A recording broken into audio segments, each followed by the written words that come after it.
श्रीमहागणाधिपतये नमः। श्रुतिस्मृतिपुराणानाम् आलयं करुणालयं नमामि भगवत्पादशङ्करं लोकशङ्करम्। अपारकरुणासिन्धुं ज्ञानदं शान्तरूपिणं श्रीचन्द्रशेखरगुरुं प्रणतोऽस्मि मुदान्वहम्। देवे देहे च देशे च भक्त्यारोग्यसुखप्रदं बुधपामरसंसेव्यं तं श्रीजयेन्द्रं नमाम्यहम्। नमामः शङ्करान् वाक्यविजयेन्द्रसरस्वतीं श्रीगुरुं शिष्टमार्गानुनेतारं सन्मतिप्रदं। सर्वमङ्गलमाङ्गल्ये शिवे सर्वार्थसाधिके शरण्ये త్రయంబకే దేవి నారాయణి నమోస్తుతే. మిత్రులందరికీ కూడా హృదయపూర్వక నమస్సుమాంజలు సమర్పిస్తూ కాంచి కామకోటి పీఠం యొక్క విశిష్టతలను పరంపరలుగా ఆ యొక్క గురువు అనుగ్రహం ద్వారా మనం తెలుసుకుంటున్నాం. మిత్రులారా, విశ్వవిఖ్యాతి చెందినటువంటి కార్యక్రమం కాంచి కామకోటి పీఠంలో జరిగింది. అది సువర్ణాక్షరాలతో లిఖించబడినటువంటిది. శ్రీ శ్రీ శ్రీ సత్య చంద్రశేఖరేంద్ర సరస్వతి మహాస్వాముల వారిని 71 పీఠాధిపతులుగా వారి గురువులు వారిని అనుగ్రహించారు. శ్రీ శంకర విజయేంద్ర సరస్వతి మహాస్వాములు వారు తమ మూల గురువులైనటువంటి కాంచి పరమాచార్య స్వాముల వారిని, శ్రీ జయేంద్ర సరస్వాముల వారిని పరమ ప్రేమతో సేవించి సంపాదించినటువంటి అనుగ్రహాలన్నింటినీ కూడా శ్రీ శ్రీ శ్రీ సత్యచంద్రశేఖర సరస్వతి మహాస్వాముల వారికి కామాక్షి సన్నిధానంలో ఉన్నటువంటి ఆ పుష్కర్ణిలో పంచగంగా తీర్థము అని పిలువబడేటువంటి ఆ ప్రదేశంలో శ్రీ గణేష్ శర్మ గారు ఆ యొక్క పంచగంగా నదిలో దిగి నడుము లోతు వరకు నిలబడి 2 చేతులను కూడా ఆకాశం వైపు చూపిస్తూ నేను సన్యసిస్తున్నాను అని 3 మార్లు ఉచ్చరించారు. ఆ సమయంలో వారి మాతాపితృలు శ్రీ ధన్వంతరి గారు మరియు శ్రీమతి అలివేలమ్మ గారు వారిని దీవిస్తున్నారన్నట్లుగా గంగను ఆయన చేతుల్లో వేశారు. ఆయన ఆ యొక్క తీర్థాన్ని ఆ పంచగంగలో నిమజ్జనం చేశారు. ఆత్మీయులారా, చక్కనైనటువంటి పవిత్రమైనటువంటి కార్యక్రమాలు నెరవేరినప్పుడు అందులో పాలు పంచుకొని ధన్యతను పొందడమే మానవ జీవన కర్తవ్యం. వేల సంఖ్యలో దేశం నలుమూల నుండి, విదేశాల నుండి కూడా ఈ యొక్క మహత్తరమైన కార్యక్రమాన్ని చూడాలని అందరూ కూడా వేకువజామున 5 గంటలకే కామాక్షి సన్నిధానం చేరుకున్నారండి. కాంచి కామకోటి పీఠం విలువైనటువంటి విలువలు కలిగి చాలా చక్కగా కార్యక్రమాలు నిరూపిస్తుందండి. అది ఎంత క్రమశిక్షణ ఉంటుంది అంటే దానికి మనం విలువ కట్టలేమండి. ఆ విధంగా చక్కని క్రమశిక్షణతో సుందరమైన పుష్పములతో అలంకరించబడినటువంటి ఆ పంచగంగా కొలను వద్ద అనేకమైన మెట్ల పైనంతా కూడా భక్తాదులు చాలా చక్కగా గమనించడానికని అనేకమైన టీవీలు కూడా అరేంజ్ చేసి అందరూ కూడా అందులో ఆనందాన్ని అనుభవించి ఏర్పాట్లు చేశారండి. అందుకు ముఖ్యంగా ఆ కార్యక్రమాన్ని నిరూపించినటానికి ఎవరెవరు ప్రత్యక్షంగా పరోక్షంగా పాల్గొన్నారో వారందరికీ కూడా మనమందరూ కృతజ్ఞతలు తెలియజేద్దాం. భవ్యమైనటువంటి ఆ యొక్క సన్యాస దీక్ష జరిగిన తర్వాత దండ కమండలములు, దీక్షా వస్త్రములు మరియు పవిత్రమైనటువంటి యోగ నామంతో విలసిల్లినటువంటి 71 పీఠాధిపతులు శ్రీ శ్రీ శ్రీ సత్య చంద్రశేఖరేంద్ర సరస్వతి స్వామీజీ వారు దివ్యమైన కళతో ప్రకాశించారండి. అప్పుడు శ్రీ శంకర విజయేంద్ర సరస్వతి మహాస్వాములు వారు ఆ యొక్క చతుర్మహావాక్యాలను ఆయనకు బోధించారండి. ఆత్మీయులారా, ఇక్కడ గుర్తు చేసుకోవాల్సి ఉంది. ఆదిగురు శంకర భగవత్పాదాచార్యుల వారు మఠాంనాయము అనేటువంటి ఒక సందేశమైన పుస్తకాన్ని ఆయన అందించారండి. ఆ మఠాంనాయం ఏముందంటే ఏ యొక్క చతురాంనాయములు వారు ఏ విధంగా వారి కార్యక్రమాలను రూపు చేసుకోవాలని ఉంది. అంటే శిష్య స్వీకారంలో కానివ్వండి, నిత్య పూజా కార్యక్రమంలో కానివ్వండి, ప్రతి ఒక్క దాంట్లో కూడా ఆ మఠాంనాయం అని ఉందండి. ఆ మఠాంనాయంలో సంపూర్ణ వివరాలన్నీ ఆయన అందించారు శ్రీ శంకర భగవత్పాదాచార్యుల వారు. అందుకే వారిని జగద్గురువులని, వారు అధిష్ఠించిన పీఠాన్ని సర్వజ్ఞ పీఠం అని అంటారండి. సర్వజ్ఞ పీఠం అంటే ఏంటి? మహత్తరమైనటువంటి విషయాలన్నింటినీ కూడా చాలా సులభంగా ప్రజలకు అందిస్తారండి. సామాన్య ప్రజల నుండి పండితులకు, పామరులకు కూడా అర్థమయ్యేటట్టుగా విషయాలను అందించే పీఠమే సర్వజ్ఞ పీఠం. మరియు జనబాహుల్యంలో ప్రతి ఒక్కరికి కూడా ఆనందాన్ని అందించేటువంటి పీఠం సర్వజ్ఞ పీఠం. అందుకే 71 పీఠాధిపతుల వరకు కూడా అవిచ్ఛిన్నంగా ఇది కొనసాగుతూనే ఉందంటే దానికి సంపూర్ణమైన ఆదిగురు శంకర భగవత్పాదాచార్యుల వారి యొక్క సంకల్పం, వారి మహా తపస్సు. ఆత్మీయులారా, ఆ రోజు కన్నుల పండుగగా జరిగినటువంటి ఆ మహోత్సవాన్ని ఆ యొక్క టీవీ మాధ్యమాల ద్వారా కూడా ఇంటర్నేషనల్ లెవెల్లో చూసి ఆనందించారండి. ఇది మరువలేనటువంటి సువర్ణాక్షరాలతో లిఖించబడేటువంటిది అని ఎందరో మనస్ఫూర్తిగా పలుకుతూనే ఉన్నారు.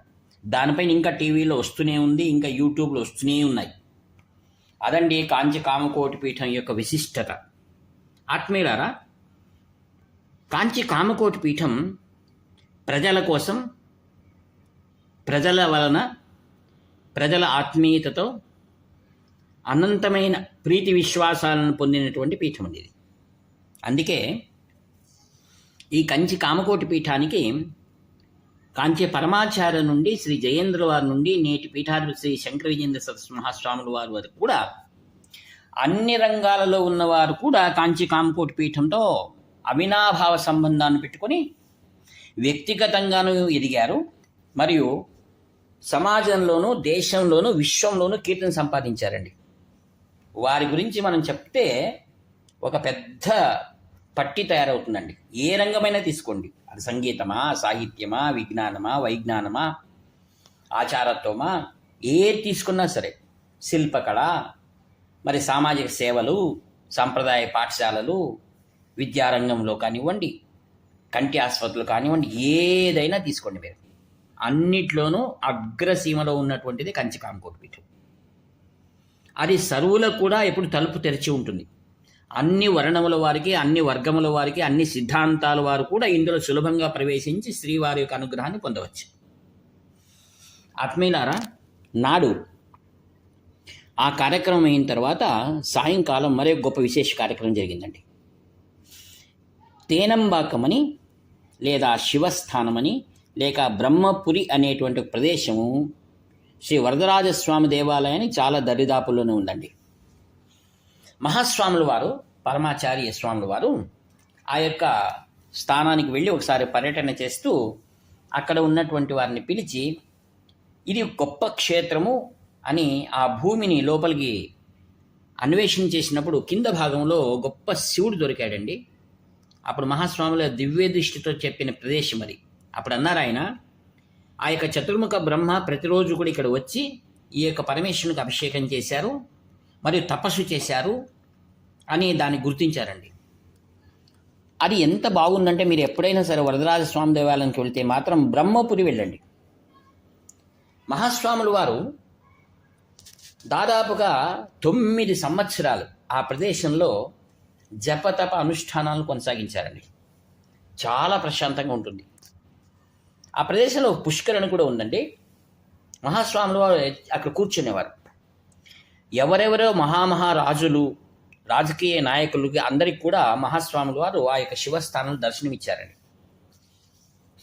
అట్టి మహాస్థానమును శ్రీ జయేంద్ర సరస్వాముల వారు శిష్యుడిగా అయిన తర్వాత అక్కడ వెళ్ళి ఒక్కరోజు అక్కడ ఉండి వచ్చారండి ఆయన. అదే సంప్రదాయాన్ని కొనసాగిస్తూ శ్రీ జయేంద్ర సరస్వాముల వారు కూడా వీరికి శ్రీ శంకర విజయేంద్ర సరస్వతి మహాస్వాముల వారికి సన్యాస దీక్ష ఇచ్చిన తర్వాత వీరిని కూడా ఆ ప్రదేశానికి తీసుకువెళ్ళి ఒకరోజు రాత్రి బస చేశారండి. అదే సత్సాంప్రదాయం సమవాప్త సమస్త విద్యం అన్నట్లుగా ఆ సంప్రదాయాన్ని కొనసాగిస్తూ ప్రస్తుత పీఠాధిపతులు 2వ తారీఖు ఆ యొక్క గురువారం నాడు చతుర్థి అక్కడ తేనంబాకం శివాస్థానం బ్రహ్మపురికి ఆ యొక్క ఉత్తరాధికారిని చాలా వైభవంగా ఆయన నడుచుకుంటూ పాదచారిగా ఆ తేనంబాకం చేరుకున్నారండి. ఆత్మీయులారా, ఆయన వెళ్ళినటువంటి స్థానము గురించి మీకు చెప్పాను. ఆయన వెళ్ళేటప్పుడు జరిగిన విషయాలు మీకు కొన్ని అందించడానికి ప్రయత్నం చేస్తాను. మేళ తాళాలతో ఆ యొక్క కాంచి కామకోటి పీఠం యొక్క పరంపరాగతగా వచ్చినటువంటి గౌరవ మర్యాదలతో ఆయన పాదచారిగా శ్రీ సత్య చంద్రశేఖర సరస్వాముల వారు వెళ్తూ ఉండగా బారులు తీరి ప్రజా బాహుళ్యమంతా కూడా ఆయనకు సాష్టాంగ దండ ప్రణామాలు చేశారండి. తర్వాత అనేక దేవాలయాలు వస్తాయండి, దాదాపుగా 15 దేవాలయాలు. అక్కడ ఉన్నటువంటి ఆ యొక్క ప్రధానమైన ఆలయంలో ఉన్న వారందరూ కూడా ఈ యొక్క ఉత్తరాధికారికి పూర్ణ కుంభంతో స్వాగతం చెప్పారు. తర్వాత అక్కడ ఉన్నటువంటి ఆ యొక్క పతివ్రత శిరోమణులందరూ కూడా ఆయనకు మంగళ నీరాజనాలు అందించారండి. మరియు కాంచి కామకోటి పీఠానికి ఉన్నటువంటి రక్షణ ఎటువంటిది అంటే జెడ్ సెక్యూరిటీ అని చెప్పచ్చు. ఎందుకంటే విశ్వంలోనే గొప్పదండి ఇది. ఆ విధంగా పోలీస్ సిబ్బంది అందరూ కూడా పహరా కాస్తూ ఉండగా సంపూర్ణమైనటువంటి భక్తులకు చేరిన వారికి అందరికీ సంపూర్ణ రక్షణ కలిగించినట్లుగా పోలీస్ సిబ్బంది అంతా కూడా వెళ్తున్నారండి వెనకల. ఆ యొక్క ఉత్తరాధికారి స్వామివారు అక్కడ చేరుకోవడానికి దాదాపుగా 3 గంటలు పట్టిందండి. అక్కడ వెళ్ళిన తర్వాత అనేక సదస్సులు, ఆ స్వస్తి వాచనాలు, అనేకమైనటువంటి కార్యక్రమాలు అక్కడ జరిగాయండి.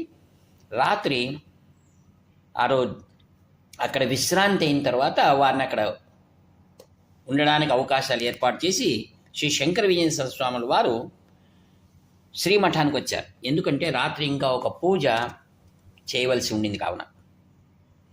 తర్వాత మరునాడు మనా పవిత్రమైన దినం, అదేంటి? శ్రీ శంకర జయంతి. శ్రీ శంకర జయంతి రోజు ఆ యొక్క ఉత్తరాధికారి గారు శ్రీమఠానికి చేరుకోగానే మొట్టమొదటిసారి శంకర విజయేంద్ర సరస్వాముల వారు వీరి ద్వారా మహాత్రిపుర సుందర సమేత శ్రీ చంద్రమౌళేశ్వర స్వామికి బిల్వ దళాలతో పూజను మొదటిసారి ప్రారంభింపచేశారండి అధికారికంగా. ఆ విధంగా మొదలైనది వారి యొక్క పూజా కార్యక్రమాలండి. తర్వాత ఆ రోజు శుక్రవారం అయినందువల్ల ఆ యొక్క అభిషేకాది కార్యక్రమాలన్నీ 70వ పీఠాధిపతులు నిర్వర్తించారు. తర్వాత చివరిగా ఒక పూజ మాత్రం మిగిలి ఉంది.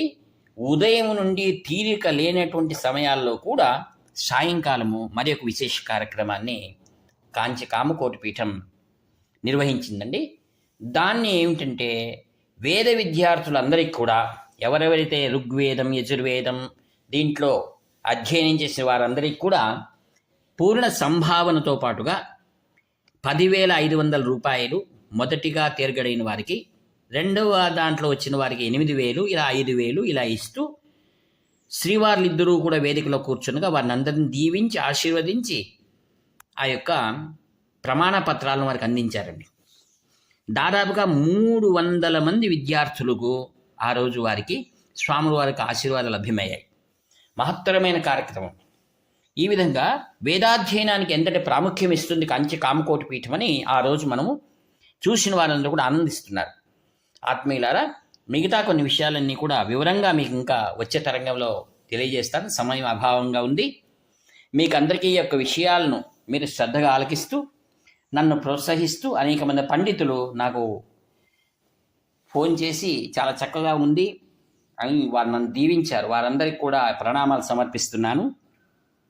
మీరు మంచి మంచి విషయాలను కూడా మీ స్నేహితులకు అందించి మానవ జీవితంలో సనాతన ధర్మం వైపు మనం మరలి ఉత్తమమైన మార్గంలో వెళ్ళవలసినటువంటి తరుణం ఆసన్నమైంది. ఆత్మీయులారా, ఈ యొక్క వాక్పుష్పాలన్నింటినీ కూడా మీ హృదయంలో ఉన్నటువంటి శ్రీ శంకర విజయేంద్ర సరస్వాముల వారు వారి ఉత్తరాధికారి యొక్క పాదపద్మలు సమర్పిస్తూ సెలవు తీసుకుంటాను. ఇట్లు మీ ప్రియతమ నేస్తము నివర్తి నాగభూషణ శర్మ. హరహర శంకర, జయ జయ శంకర.